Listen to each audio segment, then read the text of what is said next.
I'm Antonia Gonzalez.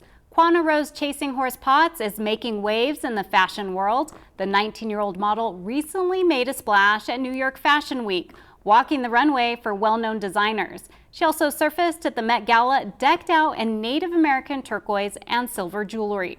She's been featured in a number of magazines and is not only a rising model, she's a native rights advocate who fights for the protection of the environment and native ways of life. I caught up with Quanah this week after her whirlwind time in New York. Quanah, welcome to New Mexico in Focus. Thank you for having me. What was your experience like at New York Fashion Week? It was overwhelming. It was a lot, very, a lot of energy, very chaotic, but I had a lot of fun. Overall, I'd never had one single bad experiences. Um, you know, Being welcome into those spaces is not common for Indigenous people yet. And the more we're starting to see Native people, Indigenous people being welcomed into these spaces, it can feel very like you feel like an outsider. You don't feel like you belong there. There were certain moments where I felt alone and like no one really understood me and what I stood for. But there are also really good moments where people would come up to me and remind me, like, you're here for a reason.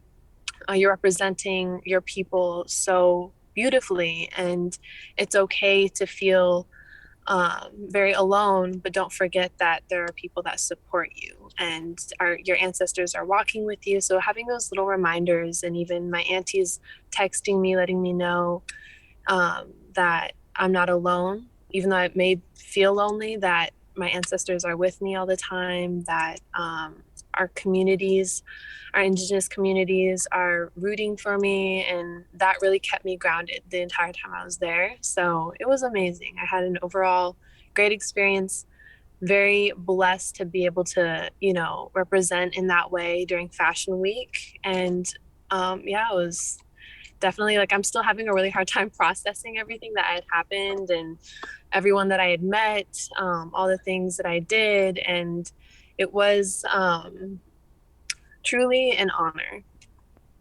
And what does it mean to be able to have a voice bringing Indigenous representation to the fashion industry? What does that mean to you? It means a lot to me. I still sometimes have a hard time finding the words to articulate it, but genuinely, like walking into those spaces and like I was saying, feeling alone, but remembering that I'm representing my nation, my people, Indigenous people all over, that really kept me motivated. And, I constantly told myself, like, even though you're here and you may be experiencing these beautiful things, you're here representing so much more than just yourself. And I always have to remind myself, like, I'm here not only to, make myself, look better or have, my career shoot up in that way, but genuinely for me, it has nothing to do with myself. Like, I take pride in who I am and where I come from. And that's what is, the main reason why I've started doing anything in the first place, is just having that pride and staying grounded and believing that no matter where I walked in this world, that I had something with me, that I could bring something to the table, that I can educate people on our people's issues, our what we face on a day-to-day basis. And it's very powerful knowing that people are starting to recognize our beauty in not just fashion, but the way we carry ourselves and how we protect the land, we protect the waters, how it's not about us as people, it's about the nation, the entire collective as a whole. So, yeah. And sometimes the fashion industry is criticized for appropriating, native culture, native design, native traditions, but being an Indigenous person and being able to have a voice and being able to show a true representation, how is that going to make a difference for you? So, how I really started modeling and all of this was, I started using my voice and my platform to raise awareness for many different things. Overall, Indigenous sovereignty. I had done a lot of work with our communities here in Alaska, protecting the Arctic Wildlife Refuge, spreading awareness for missing and murdered Indigenous women, and so on. Having those that kept me grounded and reminding myself that I am not trying to be a sellout. I don't want to use, the word like, oh, a native model and just use it for my own, look or whatever it is. I wanted to be able to bring not just myself, but what I stand for, what I represent to every space that I walk in the fashion world. And when it comes to appropriation, when I walk into these spaces and they're trying to put something like very appropriated, like clothing or whatever, they're trying to put something on me and I don't feel comfortable because it's not, made by an Indigenous person, or this designer didn't collaborate with an Indigenous person, that these designs were stolen and used to, profit them. I I tell the stylist, like, I'm not really comfortable with this. I just like, it feels like it's appropriating my culture and my people. And if this was made or collaborated with an Indigenous person, I wouldn't have an issue. And I haven't had a single problem with it. They completely respect it, which is very nice for me to know, because the first time I had to say something about it, I was very nervous. Like, I didn't think that they would respect that. I thought that they would, tell me, oh, you have to, though. Like, you have to wear this. This is for this shot or whatever it is. But my favorite part about Fashion Week was walking for Gabriella Hearst. She partnered with Naomi Glasses and her family and the Navajo Nation to create this beautiful line and different pieces in her collection. And she also partnered with other Indigenous people from other regions to create these beautiful clothing. And she went out of her way to find Native models. She told the casting director, and the casting director herself was like really wanting to show that representation and have as many Indigenous people there, because if she was collaborating with Indigenous people, she wanted to represent that in the best way possible. She wanted to embody that.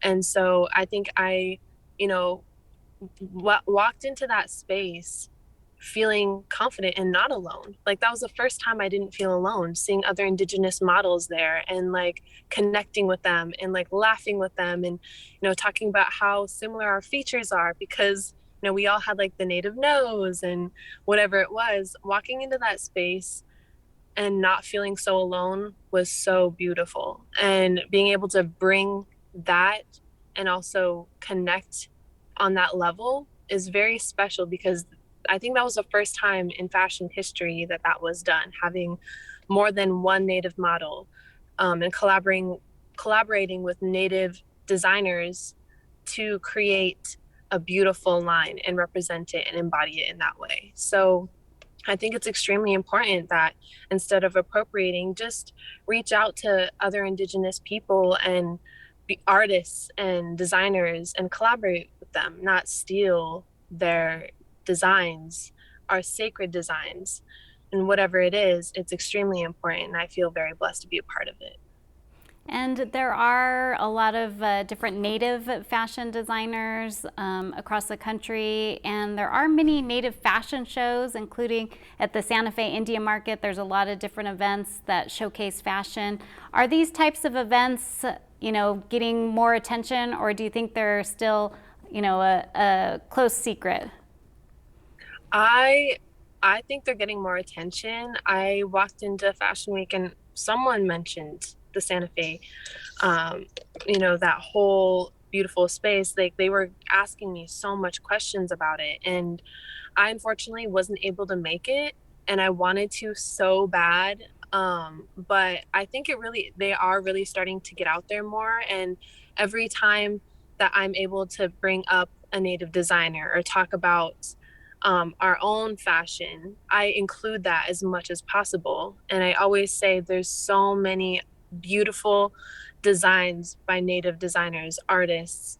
There's so many beautiful lines being created that is genuine, that isn't stolen, that isn't marketed to, hurt anyone. And I think, being able to share that with people in the fashion world at that level is extremely important. And it brings me so much pride and joy because people are like, wow, I had no idea. And then they go home thinking about it. And like they go home and they're like, I learned something new today. I'm going to look it up. And I've had a lot of people reach out to me after a shoot or after whatever I got done working on. They text me later on and they're like, hey, I really appreciate everything that you had to say. I had no idea. I went home and did my own research, and I will continue to follow and share as much as possible. And that's what truly brings me joy, is being able to make that change there. And you had mentioned your work as a Native advocate and also a protector, being Hankwichin and also Lakota. What is your message to these different issues that you bring to the table? There's so many different, I feel like, messages I can bring, but overall, when I'm in these spaces and when I talk about my work, I have done a lot. I went to DC and I lobbied and I met AOC and talked with congressmen and women on protecting our sacred lands and what that means, not just for us as Indigenous people, but for the world as a whole. I always include that Indigenous people protect 80% of the world's biodiversity, and that that's an extremely important thing because not a lot of people know that. And I think that the more people know about how much we do as a community, then they realize, like, wow, these people are really going out of their way and putting themselves on the line to protect what's left and what's precious to us, what's sacred to us. And that's extremely beautiful and important. But I feel like people are so drawn to the fact that I had made it to the Met Gala, that I have been in Fashion Week. And, anytime I have any kind of speaking engagement or a chance to talk about where I come from, who I am, what I stand for, I go out of my way as much as possible to bring up how important that work is to me, because it's the main reason why I started modeling in the first place. I was doing a lot of that advocacy work, and people started recognizing that. And because of that recognition, I am where I'm at today, and I want to continue that. And I want to bring that everywhere I go because it's extremely important. And I feel like I carry so much traditional knowledge that from, being passed down from my grandma to my mom to me and my ancestors before that. It's extremely important to share with the world that we have that we have so much um, teachings and practices that keep us strong in many different ways, and our connections to the land is extremely important. And where can we find you next? What's up next for you? um I am headed off to Paris soon, so that's what's next. We'll see what comes out of that, but Paris Fashion Week. Well, thank you so much for joining us today on New Mexico PBS. Thank you for having me. I truly appreciate it. It's an honor. Thank you for wanting to speak with me, and I enjoyed it. Thank you so much.